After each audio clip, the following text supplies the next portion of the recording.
here, and since I'm on break from doing production work, I wanted to share some techniques that I've learned in Blender that probably might help you guys if you're interested in 3D animation or just 3D modeling in general. But today I'm going to be showcasing actually two things I wanted to showcase. The first one, and it's going to be the most primary one. Let me see, where is it? Okay, here's Atna. I'm going to showcase the Child of Object Constraint, as well as how to create kind of a loop around the animation that I just created. But I'll start with the Child of Constraint first, and it's going to be the biggest one that I wanted to showcase. So, what I did previously, before I did Nibiru Crisis 1 from last year, I would often parent certain objects to pretty much any other object that's kind of the thing that I wanted to be in control of, which, I mean, to some cases it can work. I'm going to go ahead and turn this off right now, which I could probably do that right here. Attach it right here and just kind of see how that goes. Which, while that may be an easy fix to do that, there comes an issue when, you want to keep things in an organized way, and, I mean, kind of works kind of the same way, surprisingly, but it's a little bit of a mess if you want something to kind of transition from one space to another. Maybe you want, let's say, if Etna was going to jump from the ghost to a banshee, then the Child of Constraint would be the best way to kind of go about it. Alright, so I'm going to put this all the way back. Now, going into the main thing I want to talk about is object constraint properties, which is where you're going to have quite a few options you're going to use. So you can use something such as copy location, rotation, and all that good stuff, and even the track 2, which, by the way, is often used when you want your camera to track the empty node, or if you want it to track to any object, you could do that so that the camera focuses on one thing when it's moving. But over here in the relationship category, you've got your armature, you've got your child of, which in fact I've used armature. That's primarily when I'm adding automatic weights to the meshes, just so that I can paint it over the models. Now, what the Child of Constraint does is that, let me go ahead over here. So what that does, it targets the detachable parent of the owner model. So I could make Etna's rigging bones the child of this object right here, that's the ghost, and she would pretty much be attached to the object whenever she's riding on it. And something you want to note is that once you target it to an object, then it would kind of move to a different location. And to fix that, you would just set the set inverse, which is what I've done, or you can clear the inverse.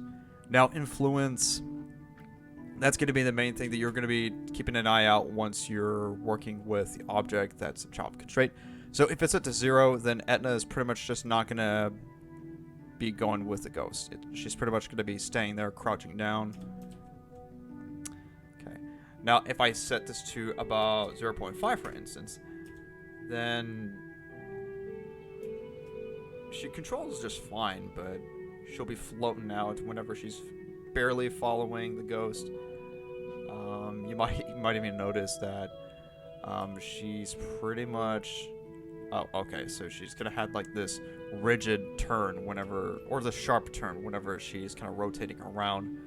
Going back over here. But when you set that to 1.0, she's pretty much stuck all the way through with the ghost, which is, if you're going to keep your character static to one object, this is what you would want to keep your characters at.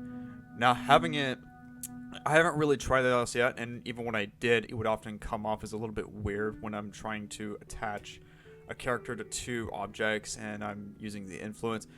It takes a bit of practice to really try to get used to that, but when you're just using one object, it can be pretty much a breeze when you're using it. But yeah, that's a pretty good constraint that can be done. I would highly recommend using the Child of Constraint if you want your character to be part of the vehicle, Or hell, maybe you can even use a weapon and you can have that be the child of constraint for the character. Now, when you're doing that for your character, you want to make sure that I'm actually going to go ahead and switch over to Etna for just a minute, if I can find it. In fact, I can go ahead and just go over to this map right here. Switch over to the Dark Redemption teaser. I'm going to showcase Miss Alika holding her spear.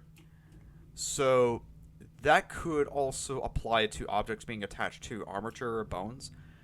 Now, if you are going to make the armature bones the parent, or maybe even like the target for your mesh to be the child of, you want to make sure that, you know, after you select your bones, you want to make sure that you select the specific bone that you would want it to be parented to. So if you want, let's say I want this spear to be in Miss Alika's right hand. Well, I have to make sure that it's attached to MSA hand R, which stands for Miss Alika hand right, or right-handed. And that's pretty much how that does it. Okay, I'm going to go ahead and make some of the other characters disappear for right now. Whenever you're doing this, this makes it easier for the animation to come out a little bit more, even though it's not really doing a whole lot, because some of the textures Miss Alika has is really fairly complex. Okay, so there she is. She raises her right hand and then she takes it out on her enemies. Now, this pretty much applies to the other characters you'll see in the scene. I would say specifically Shantae. Okay, there's Conquer. Specifically Shantae, where she holds Hanzo's sword, the Hanzo sword, in her right hand. So that pretty much applies to that as well. But there's that. So yeah, that's pretty much the same principle as you would for the with this scene right here that I've built. Now, the second thing I wanted to showcase is what I would call the seamless loop of the animation. So what I have primarily done, because I'm starting out at 0, and I really can't go anywhere beyond 0 for some reason, but let's just say that if I was able to make some kind of workaround, well, a good way for me to really try to get the animation that I need for this ghost to be able to run in between the beginning and end pretty much at the same spot, I would need to duplicate this over here to both sides. So I want to make sure that the beginning and end have the same rig right here that you're seeing here. I'm holding shift and then just hitting right and left. And then that also depends on the math that you do for the frames. So this is about 600 frames because I'm running at 60 frames per second.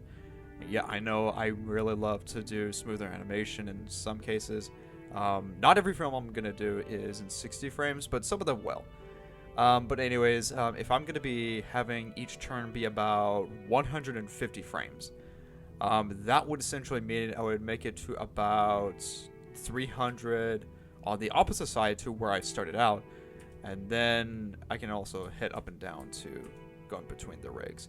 And then similar to what I have over here, I want to make sure that it matches to about 450, and then it goes to 600, which would essentially make it 0. And then I would need to make sure I duplicate these guys right here and make sure that they're right at the spot. It's going to take a little bit of trying to do. Okay, so I kind of skip over that. And then make sure that it matches into these spots right here. Same thing over here on the other side. Okay, duplicate them over here. Fortunately, I already have them duplicated, so I know where I'm going to be putting it. Okay. Now, the good news is that because you have your lucky numbers, which says Delta X, which it tells you like how many points that you're pretty much moving a specific amount of animation that you have on your scene. Go ahead and undo some of this. We don't need that. Okay, that's good. And then once I have those already added in, that creates this seamless animation right here. And just let it continue. And there you go.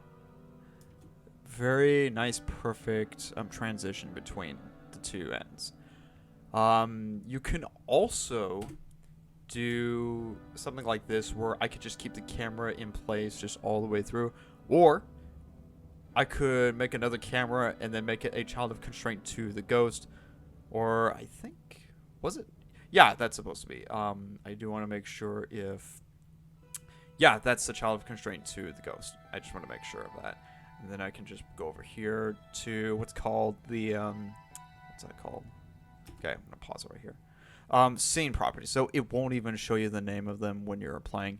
But scene properties is where you can mess with things such as scene and even check, you know, metrics and all that sort of stuff.